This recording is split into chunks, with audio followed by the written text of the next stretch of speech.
इस समय दिल्ली एनसीआर में फिर से अराजकता फैल गई है, ट्रैफिक जाम हो रहा है और इसके लिए तथाकथित किसान जिम्मेदार हैं। तथाकथित किसानों ने पंजाब से अपनी यात्रा शुरू किया, हरियाणा के बॉर्डर पे आ चुके हैं। अब वो दिल्ली में ना प्रवेश करें इसलिए गुड़गांव के बॉर्डर पे भी चेकिंग चल रही है, नोएडा बॉर्डर पे भी चेकिंग चल रही है, गाजियाबाद बॉर्डर पे भी चल रही है, फरीदाबाद बॉर्डर पे भी चेकिंग चल रही है। तो पूरा दिल्ली का जो बॉर्डर है वहां हर जगह 2-2, 3-3 घंटे लग रहा है दिल्ली के अंदर आने में। जानते हैं क्यों? क्योंकि ये जो तथाकथित आंदोलन है इसको बहुत बड़ी मात्रा में विदेशी फंडिंग हो रही है और वो फंडिंग हो रही है इसलिए बार बार ये आंदोलन शुरू हो रहा है। जब पिछली बार आंदोलन शुरू हुआ था उस समय भी मैंने कहा था एफसीआरए खत्म कर दीजिए। ये 2010 में कांग्रेस ने जो कानून बनाया था एफसीआरए, ये केवल और केवल भारत में अराजकता फैलाने के लिए बनाया था। इसी एफसीआरए के जरिए कनाडा से फंडिंग आती है, ऑस्ट्रेलिया से फंडिंग आती है, अमेरिका से फंडिंग आती है, खाड़ी देशों से फंडिंग आती है भारत में अराजकता फैलाने के लिए।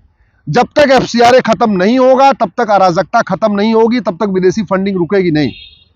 दूसरी जो फंडिंग आ रही है वो हवाला के जरिए आ रही है, वो खाड़ी देशों से भी आ रही है और भी अन्य देशों से आ रही है। हवाला की फंडिंग तब रुकेगी जब भारत में one nation one tax code होगा, और जो विदेशी फंडिंग बैंक के जरिए आ रही है ये तब रुकेगी जब one nation one banking code होगा। हमने पीआईएल फाइल किया, सरकार को नोटिस भी हो चुका है कि भारत में आप यूनिफॉर्म बैंकिंग कोड लागू करिए। जो बाहर का पैसा आ रहा है वो आरटीजीएस के जरिए आ रहा है, एनईएफटी के जरिए आ रहा है, इसलिए आरबीआई का सॉफ्टवेयर उसको पकड़ ही नहीं पा रहा है। चूंकि उसमें एनईएफटी लिखा, पैसा आता है कनाडा से, पैसा आता है ऑस्ट्रेलिया से, लेकिन उसमें लिखा रहता है एनईएफटी या आरटीजीएस, तो आरबीआई का सॉफ्टवेयर समझता है कि भारत के अंदर ट्रांजैक्शन हो रहा है। कायदे से जो बाहर से पैसा आना चाहिए उस पर IMT, इंटरनेशनल मनी ट्रांसफर लिखा होना चाहिए। दूसरा, भेजने वाले का नाम पता होना चाहिए, भेजने वाले का मोबाइल नंबर होना चाहिए, भेजने वाले का कोई आईडी नंबर होना चाहिए। अभी हो क्या रहा है, बाहर से जो पैसा आता है पहली बात तो उसमें IMT नहीं लिखा होता, इंटरनेशनल मनी ट्रांसफर नहीं लिखा होता। दूसरा, भेजने वाले का नाम पता भी नहीं होता, उसका कोई आईडी प्रूफ नहीं होता, उसका कोई मोबाइल नंबर नहीं होता। तो इसलिए सरकार को तत्काल यूनिफॉर्म बैंकिंग कोड लागू करना चाहिए। कोर्ट ने वित्त मंत्रालय को भी नोटिस जारी किया है, आरबीआई को भी नोटिस जारी किया है, लेकिन आज तक यूनिफॉर्म बैंकिंग कोड लागू नहीं किया गया।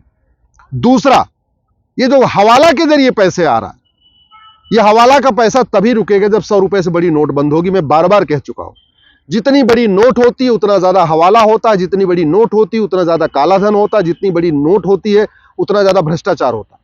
भारत में 100 रुपए से बड़े नोट की जरूरत ही नहीं है। सरकार खुद कह रही है कि 80% से ज्यादा 80% लोग पर डे 100 रुपए से कम खर्च करते हैं, और जो 20% भारतीय 100 रुपए से ज्यादा खर्च करते हैं पर डे, उनके पास एटीएम, पेटीएम, भीम, UPI, debit card, credit card सब कुछ है। फिर ये 100 रुपए से बड़ी नोट की जरूरत क्या है? 100 रुपए से बड़ी नोट बंद नहीं होगी तो हवाला बंद नहीं होगा, हवाला बंद नहीं होगा तो अराजकता बंद नहीं होगी। आज की डेट में इस समय भारत में 130 करोड़ आधार बन चुका है, 225 करोड़ बैंक के खाते हैं, गरीब से गरीब आदमी बैंक में खाता है। भाई 51 करोड़ तो जनधन खाते हैं। ये जो किसानों को हर 3 महीने में पैसा आता है वो गरीब किसानों को आता है, यानी गरीब से गरीब किसान भी बैंक से जुड़ा हुआ है, गरीब से गरीब मजदूर बैंक से जुड़ा हुआ है, आदिवासी बैंक से जुड़ा हुआ है, हर परिवार बैंक से जुड़ा हुआ है। जब हर परिवार बैंक से जुड़ गया है तो 1000 रुपए से महंगे सामान का कैश लेन देन रोकने में क्या दिक्कत है? 1000 रुपए से महंगे सामान का कैश लेन देन बंद हो जाए, प्रॉपर्टी आधार से लिंक हो जाए, 100 रुपए से बड़ी नोट बंद हो जाए, हवाला भी खत्म हो जाएगा, काला धन भी खत्म हो जाएगा, बेनामी संपत्ति भी पकड़ में आ जाएगी, आयसरी संपत्ति भी पकड़ में आ जाएगी। और जैसे संपत्ति को आधार से लिंक करेंगे तब पता चलेगा कि ये जो किसान नेता बैठे हैं ना, ये 500 करोड़ के मालिक हैं, 1000 करोड़ के मालिक हैं। ये जो आपको दिखते हैं ना टोपी लगा के, चप्पल पहन के और सस्ता वाला कुर्ता पजामा पहन के, कोई 50 पेट्रोल पंप का मालिक है, कोई 100 पेट्रोल पंप का मालिक है, सब बेनामी काम चल रहा है। इसलिए संपत्ति को आधार से लिंक करना जरूरी है। तीसरी बात, आखिर पंजाब की पुलिस कार्रवाई क्यों नहीं कर रही है? जो अराजकता फैला रहे हैं हरियाणा की पुलिस क्यों कर रही है? क्योंकि पुलिस राज्यों के अधीन है। अब समय आ गया है कि 1861 का पुलिस एक्ट बदला जाए, भारत में one nation one police code लागू किया जाए, और जो पुलिस है, लॉ एंड ऑर्डर का विषय है, उसको कॉन्करेंट लिस्ट में डाला जाए। संविधान में जो पुलिस है, जो लॉ एंड ऑर्डर है, वो स्टेट लिस्ट में है, यानी राज्यों के अंदर में है, उसमें केंद्र चाह के भी कुछ नहीं कर सकता। केंद्र चाह के तब कुछ कर पाएगा जब इसको कॉन्करेंट लिस्ट, जो तीसरी सूची है, समवर्ती सूची, संविधान में 3 लिस्ट है, union list, state list, concurrent list. चूंकि पुलिस और law and order state list में है, इसलिए केंद्र सरकार चाह के भी कुछ नहीं कर सकता। तो पुलिस को कॉन्करेंट लिस्ट में लाना पड़ेगा, संविधान में संशोधन करना पड़ेगा। स्वाभाविक सी बात है, इसके लिए 2/3 बहुमत चाहिए, लेकिन इसके लिए प्रयास करना चाहिए। चौथी बात, ये दोबारा किसान इसलिए अराजकता कर रहे हैं कि जिन्होंने 2020 में अराजकता फैलाया था उनके ऊपर कोई कार्रवाई नहीं हुई। आपने 3-4 साल पहले भी देखा था दिल्ली में किस तरीके से अराजकता फैली थी, कैसे लाल किले के ऊपर चढ़ गए थे, लाल किले पर हमला कर दिया था, कितने पुलिस वालों को मारा था, पुलिस वालों पे लाठी घायल कर दिया था।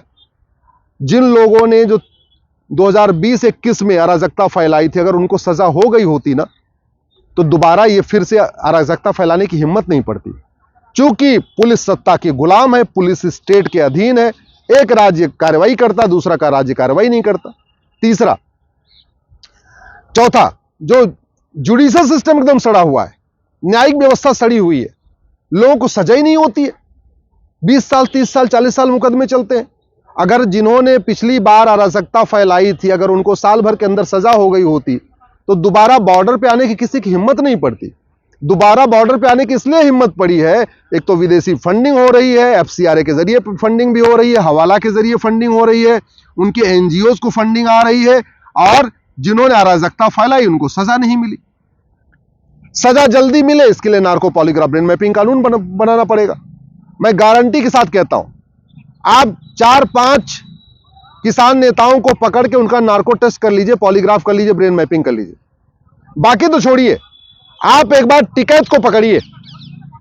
टिकैत के पास कितनी प्रॉपर्टी है अखबारों में आ चुका है, टिकैत के पास कितना आय से संपत्ति है सबको अखबारों में आ चुका है। एक बार आप टिकैत को पकड़ लीजिए और टिकैत का नार्को टेस्ट कर लीजिए, पॉलीग्राफ ब्रेन मैपिंग, सारा सच सामने आ जाएगा। और ऐसा सच सामने आएगा कि पूरा भारत स्तब्ध हो जाएगा। किसानों की आंख खुल जाएगी कि हमारा किसान नेता है क्या, इतना उनके अंदर काला सच छिपा हुआ है। एक बार आप टेस्ट करके देखिए तो। लेकिन टेस्ट तो तब कर पाएंगे ना जब आपके पास नार्को पॉलीग्राफ ब्रेन मैपिंग बनाने का कानून होगा। 1 घंटे में एफआईआर हो, 1 महीने के अंदर जांच पूरी हो, इसके लिए हमें पुलिस चार्टर लागू करना पड़ेगा।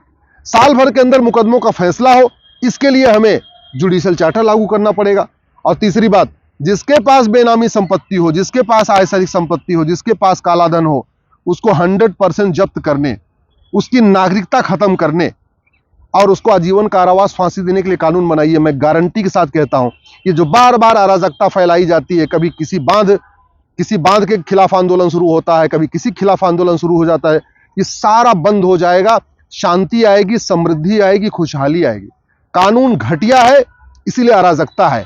कानून कठोर हो, दंड साल भर के अंदर हो, जस्टिस विद इन ईयर हो, 1 साल के अंदर मुकदमे का फैसला हो। मैं गारंटी के साथ कहता हूं, ये भारत में कभी माओवादी अराजकता फैलाते हैं, कभी नक्सली अराजकता फैलाते हैं, कभी खालिस्तानी अराजकता फैलाते हैं, ये सारी अराजकता खत्म हो जाएगी। केवल किसान आंदोलन खत्म नहीं होगा, माओवाद भी खत्म होगा, नक्सलवाद भी खत्म होगा, अलगाववाद भी खत्म होगा, कट्टरवाद भी खत्म होगा, जिहाद भी खत्म होगा, मजहबी उन्माद भी खत्म होगा। ये राहुल गांधी अराजकता कैसे फैला रहे हैं? क्योंकि राहुल गांधी बाहर हैं।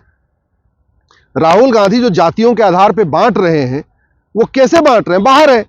अगर जस्टिस विद इन ईयर होता, साल भर के अंदर मुकदमे का फैसला होता, इनको सजा हो चुकी होती है, तिहाड़ में होते, तो बाहर जाति के जहर घोल पाते क्या? ये तथाकथित किसान नेता जो बार बार अराजकता फैला रहे हैं, क्यों? क्योंकि वो बाहर हैं। अगर पुलिस रिफॉर्म हो, जुडिशियल रिफॉर्म हो, एडमिनिस्ट्रेटिव रिफॉर्म हो, साल भर के अंदर मुकदमे का फैसला हो जाए, तो ये जो बार बार अराजकता फैल रही बंद हो जाएगी। ये माओवादी नक्सली जो जिंदा है, क्यों? क्योंकि उनको फंडिंग आ रही है। 1 नेशन 1 टैक्स लागू हो, 1 नेशन 1 जुडिशियल कोड लागू हो और वो यूनिफॉर्म बैंकिंग कोड लागू हो, उनकी कमर टूट जाएगी, शांत हो जाएंगे। कोई ऐसी समस्या नहीं है जिसका इलाज कानून से नहीं हो सकता है। कानून जब तक नहीं बदलेगा तब तक अराजकता खत्म नहीं होगी।